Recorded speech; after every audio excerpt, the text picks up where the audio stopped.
concrete examples of how the government spending has created bad outcomes.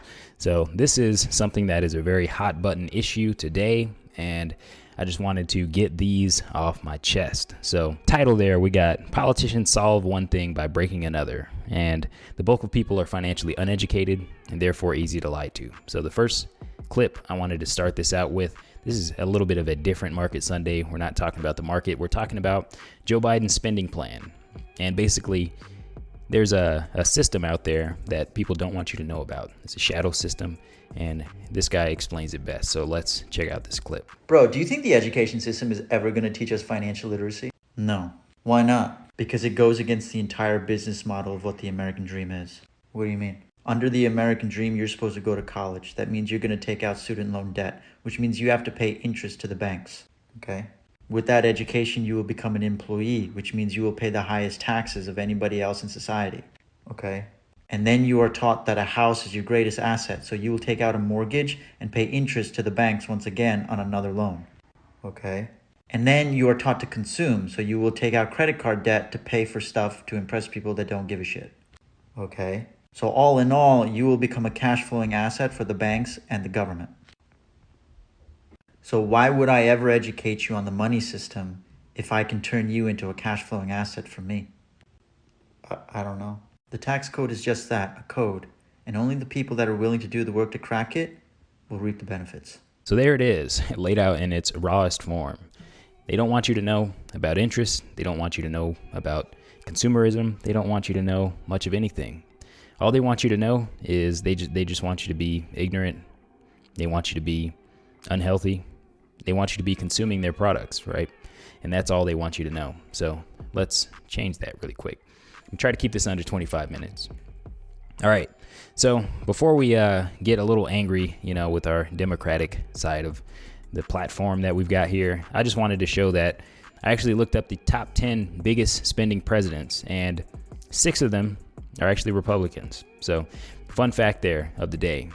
I'm not coming from one side or the other. And actually, if you double Donald Trump's terms, he would actually be spending $13.4 trillion, okay? Or 66% of what he had as far as deficit in the beginning of his term. So, all right, what we'll be talking about today is minimum wage, okay? So, interesting little article here, all right? $15 minimum wage probably coming. A recent Congressional Budget Office analysis forecast that a $15 minimum wage would lift 900,000 Americans out of poverty, but result in 1.4 million fewer jobs. So 900,000 people out of poverty, that's great, right? Well, until you do the math and realize that that means 500,000 people are going into poverty, okay? You're losing 1.4 million jobs. It's like an incentive, right? If you make something more expensive, like let's say you want people to stop smoking cigarettes, you make it more expensive. You want people to stop employing people, you make it more expensive to employ people. You want people to stop drinking alcohol, stop drinking and driving, you make it more expensive. So anyways, our agenda for today is I'm going to disclose my political views. I'm going to show how politicians sow division, okay, their methods of populism. I'm going to lay bare in some inconvenient truths about minimum wage with some actual facts and figures, inconvenient truths about lockdowns, which include obesity being on the rise, depression being on the rise, and all-cause mortality being on the rise. Okay, so let's get into my political history. So I was born 1992, December 2nd. November 2012, I was in basic training. I was 19 years old. In November 2016, I was 23 years old in college. In November 2020, I was a new homeowner and completely disillusioned. So this is who I voted for year after year. And as you can see, that line is blank for a reason. I'm not saying that you should vote for the trash can, but I'm just trying to say I'm coming from a neutral position here. So my beliefs: any individual's best chance of succeeding in life is focusing on changing themselves. Focusing on collectivization and fixing averages is a bad way to guide your life decisions, because you are an individual. Follow the dollars and you'll find the motive. People act in their own self-interest and inclination, which cannot be legislated away. You should think for yourself. And lastly, if you don't understand economics, you don't understand what's actually going on in the world around you. Some of politicians' favorite ways to sow division. In an earlier video, I actually talked about how politicians, their speeches tend to be at a 8th or 9th grade level, right? So they basically think that people are stupid.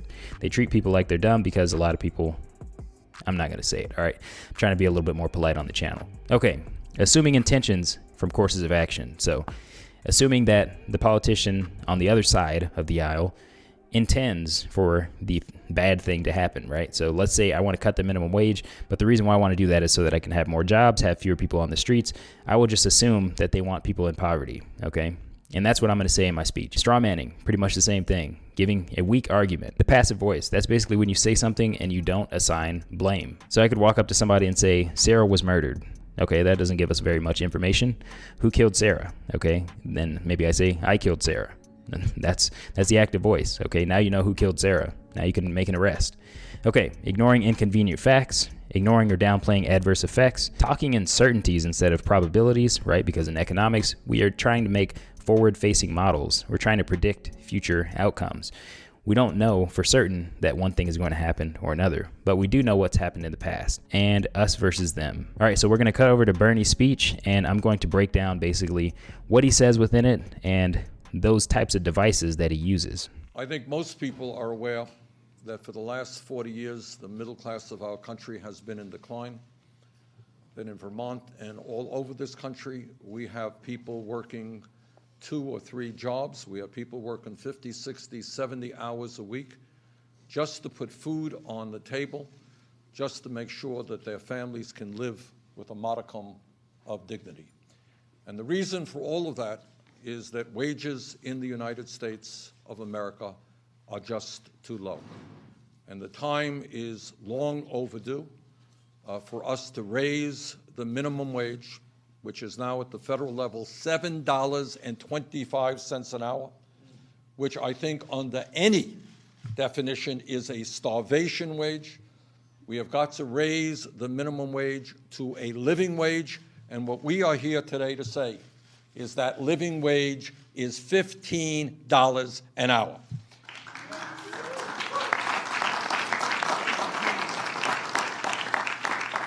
Now, I know it is a radical concept for our Republican friends, but we believe that in the United States of America, the wealthiest country in the history of the world, that if you work 40 hours a week or 50 hours a week, you should not be living in poverty. It must be a wage that people can live in dignity with. It has been 10 years since Congress passed legislation to raise the minimum wage. Since 1968, the minimum wage has lost more than 25% of its purchasing power as millions of Americans work longer hours for lower wages. Their wages are not keeping up with inflation. After adjusting for inflation, the minimum wage today is worth less than it was 50 years ago. So if you want to know why people all over this country are angry, why they're bitter, why they are disenchanted with the government, the truth is they are asking why it is the people on top are doing fantastically well, and yet their standard of living is going down. The erosion of the federal minimum wage is a major reason why more than 43 million Americans are living in poverty. Health care costs are going up. Child care costs are going up, college costs are going up, housing costs are going up, but wages for millions of workers are not going up. So here we are today to say to the working people of this country, we know you can't make it on $8 an hour, $10 an hour. We say to the single mothers all over this country who are working desperately to protect their kids, we know you're not making it on $12 an hour. Our job in the wealthiest country in the history of the world is to make sure that every worker at least has a modest and decent standard of living. So today we're here to say, let's raise this minimum wage to $15 an hour. All right, welcome back. The passive voice, who done it? All right, so wages in the United States are just too low. The time is long overdue for us to raise the minimum wage. Okay, so this implies that the government sets or should set wages. All right, let me tell you guys a story about what happened after the Great Depression. After the Great Depression, they tried to restrict the supply of piglets, for example. They tried to raise farmers' wages by restricting the supplies, basically by destroying food. They destroyed food and created food shortages so that the farmers would have a higher income because of supply and demand. Now, this resulted in widespread hunger when there was plenty of food to go around. So government controlling the prices ended up resulting in a lot more hunger. So that's just one example. There are plenty of examples. I recommend you guys check out a book called Basic Economics by Thomas Sowell. There are plenty of examples of this. Okay, next thing, the living wage. All right, he leaves it nice and vague, okay? Paying a living wage. So generally speaking, a living wage, when politicians speak of it, it's enough to support a family of 4, okay? So we actually have to think about who's actually supporting a family of 4, right? And that's generally people who are above the age of 25. That's generally who has a family of 4. But that's not who makes the minimum wage. All right, so who actually makes the minimum wage? Let's check this out, okay? This is 25 and over for men and women. 1% of people actually make the minimum wage who are 25 and over. Watch, when we go to 16 to 24 years old, we see 3.8% of those people, right? So who's making the minimum wage? It's these people. Look, 16 to 24 years old, 5.3% in women. So if we look at this, who has the highest concentration of the minimum wage?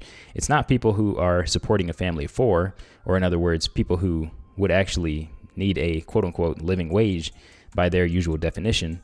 It's only 0.7%. And if we actually break down the numbers over here, look, 46,000 is the number of people that actually make at the prevailing minimum wage. These people that make below the prevailing minimum wage, you can pretty much assume that they're in the service industry, and that probably means that they're a tip worker. So if we take those 46,000 workers who are above 25 and actually make the minimum wage, we get 0.15% of all workers above 25. So this is who he's amplifying, right? He's amplifying this very small minority of people and making it seem like these people are everywhere. But when you look at your own life, where do you really see this, right? Do you see a bunch of people above 25 that are all making minimum wage? No. You see that kids make minimum wage. When I was a kid, I made minimum wage. Even if you include the 210,000 workers, only 0.7% of those people actually make the minimum wage who are above 25 and actually have a family to support. So it's very few people. So who does hiking the minimum wage actually affect, right? So we saw at the beginning of the pandemic who lost their jobs. It was the service industry, right? It was people that were low-wage workers. It was black and brown communities. It was women. It was the youth. It was low-skilled workers. Those are the people who actually make the minimum wage. So when you jack up the minimum wage, these are the people who are going to feel it the most. Black and brown communities, women, the youth, and low-skilled workers. Okay, effects of a minimum wage. So this is a little econ lesson. All right, so we're going to read this little caption down here. QPC is the quantity of people that actually get hired in a job market affected by minimum wage. Deadweight loss is the loss of total benefit that could be made in the market. The difference between QE and QPC is the amount of people that end up being dropped from the labor market and unemployed, even though they are willing to work at market price. So deadweight loss is essentially unemployment, right? So if you've ever seen this economic model, essentially what it is as prices go up, the demand goes down. As the price of labor goes up, the supply goes up. Right where they meet, that's supposed to be the equilibrium. But when you artificially put the price lower, what you see is you get less demand, and this deadweight loss is unemployment. So every economic model says that this is going to result in unemployment. Okay, so this is a concrete example. All right, so we've got this McNomics. This is basically a standard McDonald's. Okay, this is, if you were going to go buy a McDonald's franchise, this is about what you can expect. So we've got net sales up here, we've got gross profit, we've got all of these controllable expenses, we've got non-controllable expenses.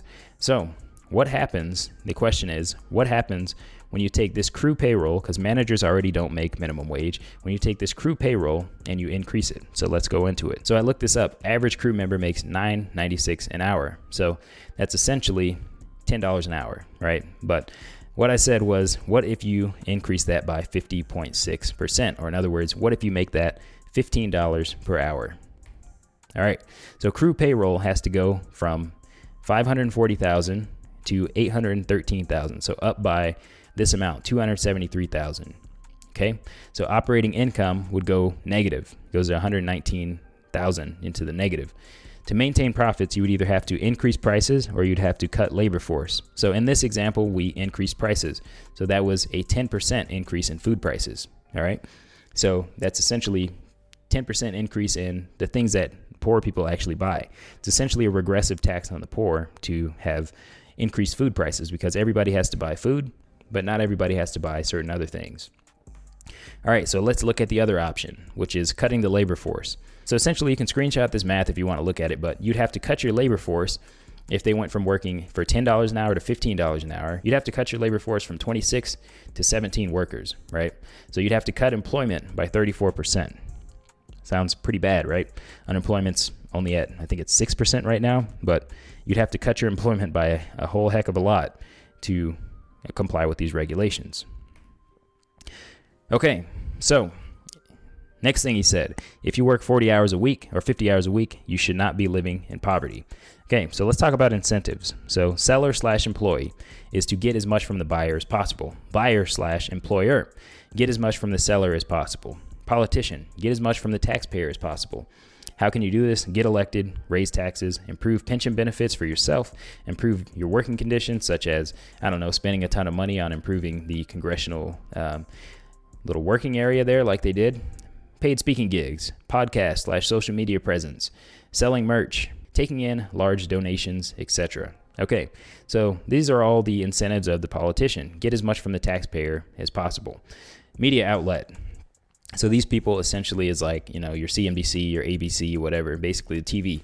Get as much money from advertisers as possible. So they'll sell fear, they'll sell half-truths, basically anything that will draw attention. And the voter, which can be you, is get as much from the politicians as possible. So when we put all of these together, we get a picture that actually starts to make some more sense, right? So when you are basically these in the yellow. You're either the voter or you are the seller/employee. So what you can try to do is you can try to get as much as you can from the politician, or you can try to get as much as you can from the employer. So what you can do is you can either be the voter who votes to have the politician take money from the buyer/employer, put it in the politician's hands, and then give it to the voter, or you can be the seller/employee and you can offer services to the buyer/employer and you can get money that way. So that's basically the two options, and I'm not going to put anything else more on that. That's just your two options. But one thing is, the buyer/employer is more honest. You know exactly what they want, right?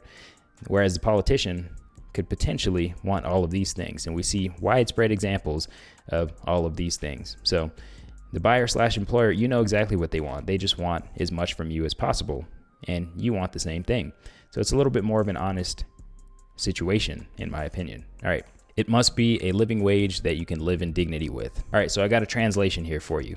We, the government, will extract more money from employers than they want to pay, and more money than they have to pay in other countries. Because as we saw with the past slide with the incentives, we know exactly what the employer wants, we know exactly what the politician wants, and it's all a negotiation. So it all depends on where you want to sit at the negotiating table. Do you want to be the voter? Do you want to be the employer? Do you want to be the employee? Or do you want to be the politician yourself? All right, moving on. The next thing he said is, since 1968, the minimum wage has lost 25% of its purchasing power. People are disenchanted with the government. Okay, what else happened around that time? We broke the gold standard in 1971. Okay, so the money started losing its value. Okay, but the question is, who done it? Okay, why did it lose that much purchasing power? So healthcare costs are going up. Yeah, okay, we got healthcare costs going up. Look, 1971, after we broke the gold standard, healthcare costs go through the roof. Obesity amongst children also went through the roof. College costs are going up. Okay, so these are a graph of math scores, science scores, reading scores staying about flat to down after 1971, and the staff per student going way up, spending going way up. Okay, that's what happens when you spend more. You give more money supply to colleges, they start to charge more money because they can. Childcare costs are going up, housing costs are going up. But before we broke from the gold standard, all of these things over here on the right were very affordable with one income. Exhibit B, after the subprime mortgage crisis back in 2008, we see a bunch of government-insured loans. So what does a government-insured loan mean? That essentially means that if you default on that loan, the taxpayer is on the hook for it, okay? So now we're seeing record housing prices as a result of these policies. Whereas back in 2008, prices actually started to go down, okay? So people could actually start to afford homes, assuming that they could find work. But wages for millions of workers are not going up. They actually are going up. They're just not pacing, right? What we're seeing is actually this, the Cantalon Effect. So basically what this Cantalon down here says is that when you print money, it ends up with someone, right? It ends up with a transfer of purchasing power from those who hold the old money to those who get the new money. So where's the money been going? The Money's been going to the banks, the money's been going to corporations, and ultimately, the final resting place of any money is people who know how to take care of it. And right here, we've got a little illustration of that Cantalon effect. And it's typical that when you print money, it ends up in the hands of the landowners and it ends up in the hands of the business owners. So house prices are going up 11.2% year over year. This is during a global pandemic where people are losing their jobs at record numbers. Let's look at another thing that's going up. We talked about this yesterday. Illegitimacy is going up, okay? And we all know the statistics behind single parent households, all right? You can make it out of a single parent household, but the statistics are against you. One more thing that's going up, number of pages in the Federal Register. That's essentially a good measure of how much regulation there is in the economy, okay? So as regulation's going up, all these other things are going up. Let's look at one more thing that's going up. We had a record net worth of 130.2 trillion, up 10% from the prior year, okay? As asset prices rose across the board, all right? When you print that money, it has to go somewhere. Let's look at another thing that's going up. The national debt is going up tremendously, okay? And like we said before, 6 out of the 10 highest spending presidents were Republicans. So the last thing that we're going to get into is a little RBI. It's a CNBC segment, and it's going to talk about the health effects that locking down has caused. All right, time now for your morning RBI. And this most random but interesting thing is not one that we want to bring to you, but it's important, so we will. If you're one of the millions who have gained some weight during the lockdowns, you aren't alone. In fact, a large number of Americans are reporting weight gain. Some of it's significant over the past year. In some cases, they've gained a great deal of weight. A new survey from the American Psychological Association, meant to highlight depression and mental health struggles, also found out something else. That 42% of American adults that they surveyed anyway reported gaining weight. And incredibly, the average weight gained is 29 pounds, nearly 30 pounds per person. And though weight was gained across all age groups, it was the millennials, those 25 to 42, who felt the impact of the pandemic and the lockdowns the hardest. Again, of those surveyed by the APA, 48% of millennials said they gained weight they did not want to. And of those millennials who did gain weight, they gained an average of 41 pounds. Now, Gen Xers and Boomers also gained weight, but not nearly as much. Depression, lack of activities, loss of social comfort, and a 23% jump in drinking alcohol, all largely playing a role. Of course, most restaurants were closed, with really the only things open were fast food. Another article I read showed that steps taken, walking, dropped 30% last year as compared to previous years based on cell phone data. And though we often like to have fun on this RBI segment, who wants to be all serious at 5:45 in the morning? This is not one of those times. Obesity is a serious business. Millions suffering serious health consequences because of it, costing hundreds of thousands of early deaths every year. Call this random but important. By the way, if you're curious about that survey, I posted it to my Twitter and my LinkedIn as well. Got some work to do coming out of this. So some highlights from that. 23% jump in drinking alcohol. Okay, walking is down by 30%. Depression went from 18.5% experiencing any symptoms in 2019 to 30.9% experiencing anxiety and depressive disorders. This is the saddest part. 74.9% of those aged 18 to 24 reported behavioral health issues. 51.9% of those aged 25 to 44. All right, so if we're going to be academically honest, we have to talk about all causes of death.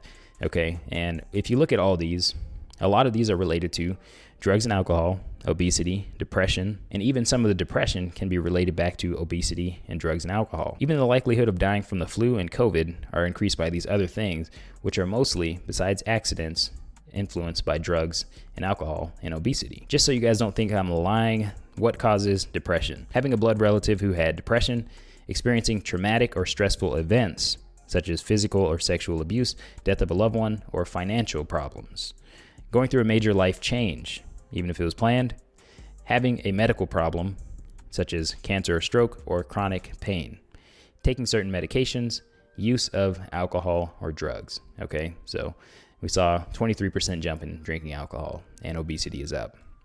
All right, and the last thing I wanted to get into is Ubi Is Coming. Okay, so congratulations to you if you made it to the end of this video. This is kind of a beast of a video, but I wanted to put this out because I think this is important information. So these are some next videos to check out if you guys want to check out the rest of my videos. Joe Biden's talking about putting out permanent payments to families. So who knows how much inflation we're going to see? Who knows, how much government regulation we are going to see in the coming years. But anyways, if you guys like these videos, you guys like this analysis, make sure you give it a thumbs up and give it a share, and I'll see you guys in the next video.